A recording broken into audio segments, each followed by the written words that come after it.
Joining us now, Sidney Powell. Backed by popular demand, she's a regular on our show. As you know, she's a senior advisor with America First Policies and author of the best-selling blockbuster, License to Lie. You can get it on licensetolie.com, or you can get it maybe at your bookstore if they haven't banned it from the shelves, or Amazon if they haven't banned it. Best thing to do is go to licensetolie.com, and you can get it right there. Sidney Powell joining us now. Sidney, great to have you. Thank you, John. Always good to be with you. Good morning. Oh, and you can't find it in the bookstores. The bookstores will not stock it. I know, right? So sad. So go to licensetolie.com. That's all you have to do. It's right there. You can buy it straight from the author yourself. And if you're sweet to her, she'll sign you a copy. Now, Sidney, let me ask you this. Rick Gates, what a sleazeball, right? Guy's lying, cheating on his wife, and, embezzled money from Manafort. It's like the den of thieves in there. They're stabbing each other in the back. And, how do you believe look, I'm not a Rick Gates fan. I've already made a disclaimer. I didn't like him. He didn't like me, et cetera, et cetera. And my wife got on the phone with him, and he asked her to do something. She wouldn't do it, and she told him he could go straight to hell. So that was on a public call. So no love lost in our family for Rick Gates, right, during the campaign. And besides, he pissed off my wife, which is, Sidney, not advisable. Let me just tell you that straight out. No, I would never recommend that. Not advisable when you aggravate the Fräulein. She doesn't get mad a lot, but she got really mad at this guy and told him to basically shove it where the sun don't shine. Now, what about all this den of thieves? What is the deal with this trial? And this judge who's like getting PO'd at the whole thing and yelling at the prosecutors. It's almost like a reality show in there. Well, I'm really glad the judge is calling the prosecutors on their smear tactics.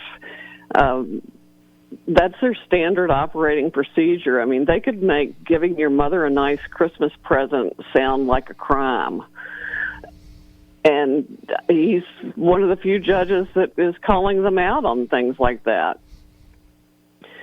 If he weren't, the Manafort would stand no chance of getting a fair trial. The deck is so far stacked in favor of the prosecutors, it's just unbelievable. This whole Manafort trial, for the life of me, what does this have to do with Trump or the campaign? Can you draw any line to this here? The only line is that they thought Manafort was low-hanging fruit because there was a DOJ investigation against him a number of years ago that resulted in no charges. So what they did was they went in there and dusted that off, put something together, put enough pressure on Gates to get him to say whatever they want him to say, and brought the charges against Manafort to try to get to Trump. I've always said Manafort's the tip of the spear that they want to drive through the heart of Donald Trump.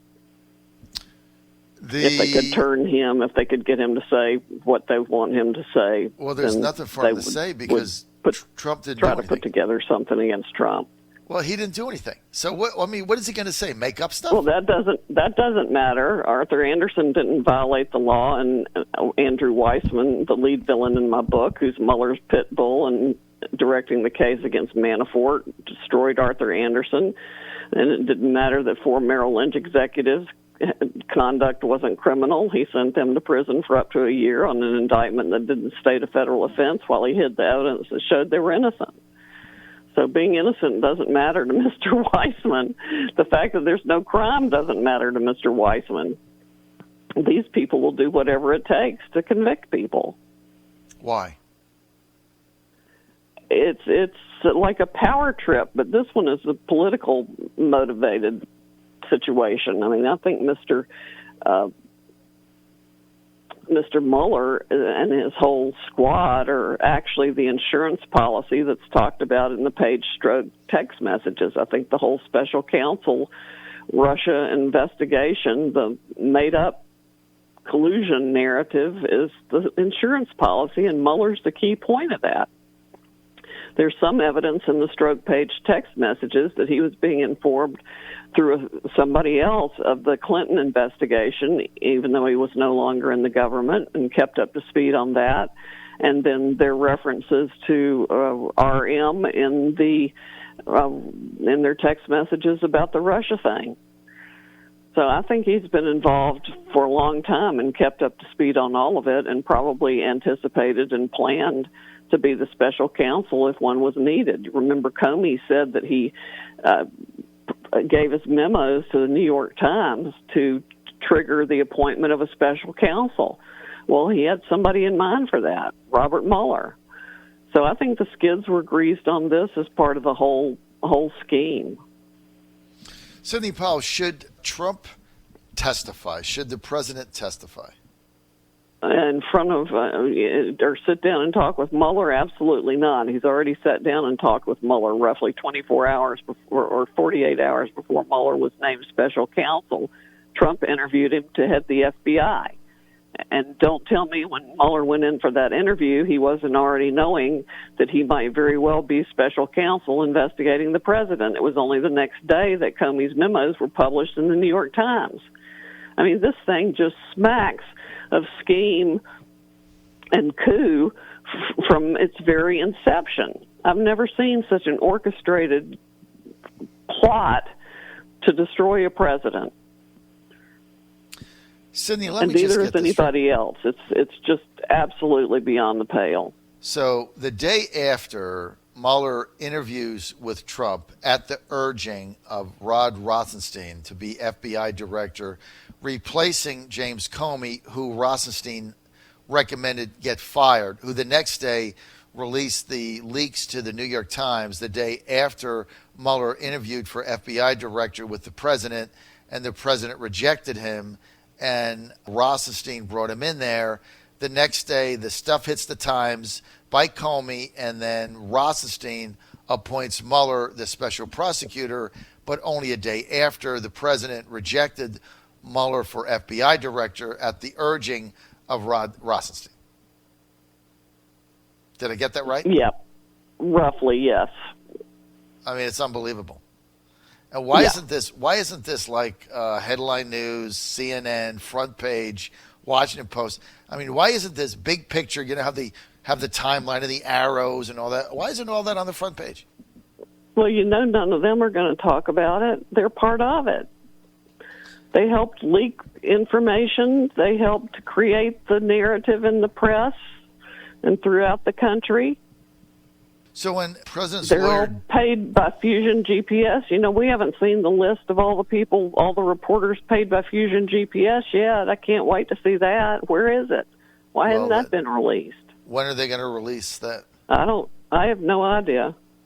Unbelievable. Let me ask you this. So why is the president's lawyer, Rudy Giuliani, running around saying that he's negotiating a Mueller testimony? Why is he doing that?